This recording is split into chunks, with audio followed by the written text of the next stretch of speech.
bem-vindos a mais um vídeo do nosso programa Refletindo com Emmanuel. Estamos no primeiro livro da série Fonte Viva, Caminho, Verdade e Vida, e hoje eu vou conversar um pouquinho com vocês sobre a lição 94, cujo título é Ao Salvar-nos. Então, como de costume, eu vou ler o capítulo, que começa com a passagem do Evangelho, depois tem os comentários de Emmanuel, e depois eu vou tecer alguns comentários rapidamente. Então, vamos lá, lição 94, Ao Salvar-nos. Salva-te a ti mesmo e desce da cruz. Marcos, capítulo 15, versículo 30. Esse grito de ironia dos homens maliciosos continua vibrando através dos séculos. A criatura humana não podia compreender o sacrifício do Salvador. A terra apenas conhecia vencedores que chegavam brandindo armas, cobertos de glórias sanguinolentas, heróis da destruição e da morte, a caminho de altares e monumentos de pedra. Aquele Messias, porém, distanciara-se do padrão habitual. Para conquistar, dava de si mesmo. A fim de possuir, nada pretendia dos homens para si próprio. No propósito de enriquecer a vida, entregava-se à morte. Em vista disso, não faltaram os escarnecedores no momento extremo, interpelando o divino triunfador com mordaz expressão. Nesse testemunho, ensinou-nos o Mestre que, ao nos salvarmos, no campo da maldade e da ignorância, ouviremos o grito da malícia geral nas mesmas circunstâncias. Se nos demoramos colados à ilusão do destaque, se somos trabalhadores exclusivamente interessados em nosso engrandecimento temporário na esfera carnal, com o esquecimento das necessidades alheias, há sempre muita gente que nos considera privilegiados e vitoriosos. Se ponderamos, no entanto, as nossas responsabilidades graves no mundo, chama-nos loucos, e quando nos surpreende em experiências culminantes, revestidas da dor sagrada que nos arrebata a esferas sublimes, passa junto de nós, exibindo gestos irônicos e recordando os altos princípios esposados por nossa vida, exclama desdenhosa: salva-te a ti mesmo e desce da cruz. Então, para a gente começar a pensar essa lição, a gente precisa entender que a passagem do Evangelho, ela fala daquelas pessoas maliciosas que estavam no momento da crucificação de Jesus gritando para ele: salva-te a ti mesmo e desce da cruz, usando de grande ironia, né? Como quem diz: ué, você não é o grande Salvador? Você não é esse Messias? Então por que você não se salva e desce da cruz? Querendo dizer que Jesus tinha que então provar para eles que ele era quem ele dizia ser. E quando a gente sabe que toda a questão da crucificação não tem nada disso. Então a gente precisa pensar o que é vitória. O que a gente está chamando de vencer aqui? Porque a gente tem uma vitória material e uma vitória espiritual. Esses homens que pediam essa comprovação de Jesus eram homens maliciosos, que existem até hoje. Esses gritos maliciosos, salva-te a ti mesmo e desce da cruz, eles existem até hoje. E eles vêm nos questionar, eles vêm nos colocar essa pulga atrás da orelha de: você não é um vitorioso? Você não quer vencer? Então faça. Por isso eu trago essa reflexão. A gente tem uma vitória material e uma vitória espiritual. A material é dessa, que a gente vive encarnado. E a espiritual é a do plano espiritual, é a real. É a que vai nos acompanhar depois que a gente desencarnar. Só que elas são muito diferentes. E elas são vistas de formas diferentes pelas pessoas, pelos espíritos.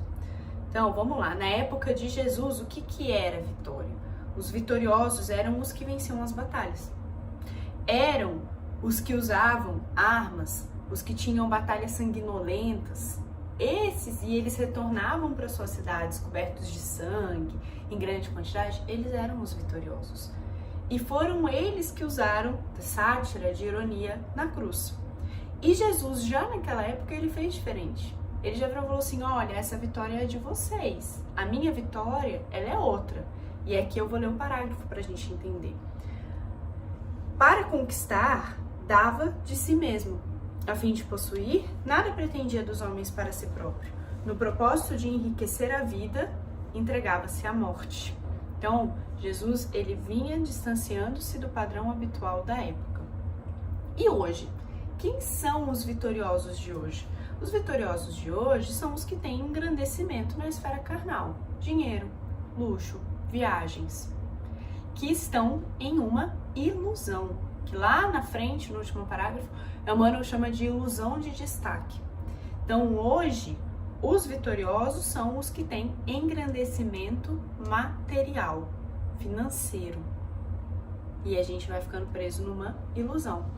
E hoje, quem faz diferente, e lembrando, toda vez que eu falo disso aqui, eu faço esse comentário, não tem nada de errado em ser rico, em ter dinheiro, em ter posses materiais, não é isso. A questão é o que você faz para além disso.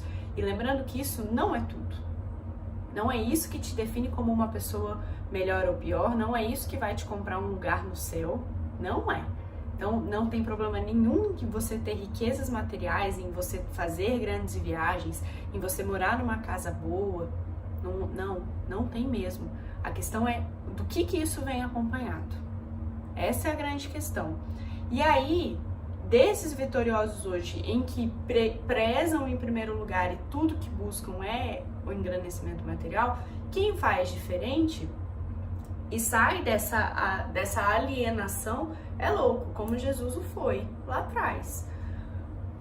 O que é o fazer diferente? Beleza, eu trabalho, eu tenho as minhas condições, eu tenho a minha casa, eu tenho uma boa condição financeira, só que não só isso, eu vou para os estudos, eu estudo o espiritismo, eu tento fazer o bem dentro das minhas medidas, eu ajudo o próximo. Então, quem faz diferente de dizer que, olha, o engrandecimento material ele não é tudo, o enriquecimento material não é tudo, ele é visto como louco. Então, o que a gente tem que... qual que é o nosso ensinamento aqui? Qual que é o nosso aprendizado nessa lição?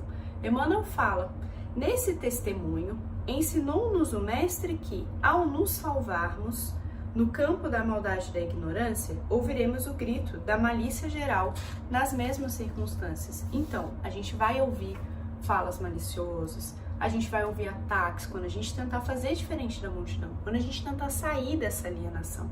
E é aí que vem o ensinamento. O que Jesus fez na cruz quando ele ouviu esses gritos? Ele rezou, ele foi conversar com Deus, ele foi falar, perdoa, porque eles não sabem o que eles fazem. O que ele fez? Quando ele faz isso, o que ele está nos mostrando mais uma vez? Mantém a serenidade e a confiança. Lembra que a vitória é a espiritual e não a material. Lembra que nem todas as pessoas vão entender e vão acompanhar a nossa forma de ver o mundo, a nossa forma de estar no mundo. Essa é a diferença. Então a gente mantém o ensinamento, a gente mantém a serenidade, a confiança nos ensinamentos de Jesus, que esses são fundamentais para nos salvarmos. Lembrando que isso não nos torna melhor ou pior que ninguém, de forma alguma, mas que eles são necessários para que a gente siga no nosso caminho. Eles são necessários para que a gente mantenha essa confiança e que a gente possa nos salvar. Então a gente vai estar se salvando, mantendo a serenidade e a confiança diante dos gritos de maldade, diante das falas maliciosas. Que a gente possa manter essa serenidade, que a gente mantenha confiança nos ensinamentos de Deus, lembrando que a vitória espiritual ela é muito mais importante do que a vitória material e que tudo bem termos uma vitória material também, enriquecimento material, desde que venha acompanhado de caráter, de virtudes, de integridade, de amor ao próximo e de cuidado. A gente se vê numa próxima oportunidade. Tchau, tchau!